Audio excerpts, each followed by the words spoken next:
Good evening, my dear students. How are you, beta? NCERT Physics Class 11, Chapter number 4, according to the new book, and Chapter number 5, according to the old book. इस chapter का नाम है laws of motion. इसके 6 question का solution हम लोग पहले कर चुके हैं। अब हम क्वेश्चन नंबर 7 का सोल्यूशन करेंगे। अगर आपके पास एनसीईआरटी की पुरानी बुक है तो चैप्टर नंबर 5 है, नई बुक में चैप्टर नंबर 4 है, लॉज ऑफ मोशन। इस चैप्टर का क्वेश्चन नंबर 7 देखिएगा। A body of mass 5 kg is acted upon by two perpendicular forces 8 Newton and 6 Newton. Give the magnitude and the direction of the acceleration of the body. कहते हैं एक body का मास जो है वो अगर बेटा 5 किलोग्राम का दिया हुआ है, उस पे दो फोर्स लग रहे हैं, दोनों 90 डिग्री पे हैं, तो कहते हैं एक्सेलरेशन बताइए। वी ऑलरेडी नो दैट कि एक्सेलरेशन की डायरेक्शन वही है जिधर रिजल्टेंट फोर्स होता है। तो बॉडी पे लगने वाला रिजल्टेंट फोर्स निकाल लें और उसको मास से डिवाइड करेंगे तो एक्सेलरेशन का मैग्नीट्यूड और डायरेक्शन दोनों आ जाएगा। तो आप अकॉर्डिंग टू क्वेश्चन देखें, ये बॉडी का मास m है, इसके ऊपर x एक्सिस पे अगर फोर्स को हम Fx से डिनोट करें, ये 8 न्यूटन के बराबर है। y एक्सिस का फोर्स जो है 6 न्यूटन है, इसको हम Fy से डिनोट कर सकते हैं। करेक्ट। इन दोनों का रिजल्टेंट अगर लेना है तो हम parallelogram law of addition of vector को फॉलो कर रहे हैं। आपको पता है एक वेक्टर अगर x एक्सिस पर एक y एक्सिस पे, तो इसका डायगोनल जो होगा रिजल्टेंट को बताएगा, तो ये रिजल्टेंट फोर्स F आएगा। F का मैग्नीट्यूड क्या होगा? Under root fx square plus fy square. fx की वैल्यू आप देख लीजिएगा बेटा 8 है और fy की वैल्यू 6 के बराबर है।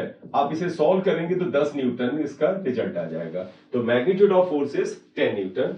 तो magnitude of force of F equal to 10 newton आ गया। Now they want what is the magnitude of acceleration. हमें पता है कि एक्सेलरेशन का जो डायरेक्शन है वो फोर्स की डायरेक्शन में होता है और ये फोर्स और मास के रेशियो के बराबर होता है। आप अगर मैग्नीट्यूड चाहते हैं तो यहां पर मैग्नीट्यूड का साइन लगा लीजिएगा। F इक्वल टू 10 है, मास इक्वल टू 5 kg दे रखा है, 2 मीटर पर सेकेंड स्क्वायर ये फोर्स आ गया, 2 metre per second square acceleration आ गया।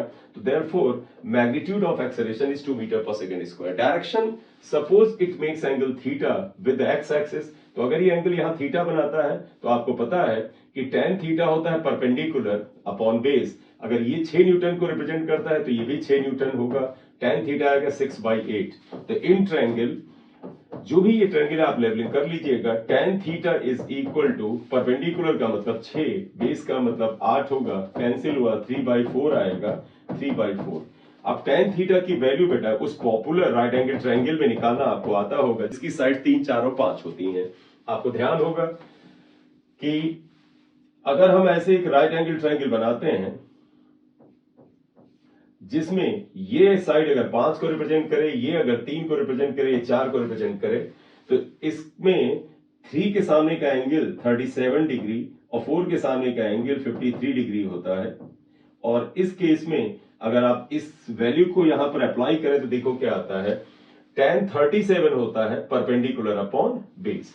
देखिए tan of this angle equal to, क्योंकि 37 के लिए ये परपेंडिकुलर हुआ और ये बेस हुआ, tan 53 निकालेंगे तो परपेंडिकुलर ये हो जाएगा। तो यहां पर इन्होंने दे रखा tan थीटा इक्वल टू 3/4। इस ट्रायंगल में देखिएगा तो tan 37 equal to perpendicular upon base यानी 3/4 आता है। तो इसलिए थीटा इक्वल टू 37 आया। इट मींस आंसर क्या हुआ बेटा? आंसर हुआ बेटा कि एक्सेलरेशन का magnitude 2 metre per second square है और ये 37 डिग्री का एंगल 8 न्यूटन के साथ बनाता है। तो आंसर आप लिखना चाहे तो लिख सकते हैं, एक्सेलरेशन का मैग्नीट्यूड आएगा 2 metre per second square and it makes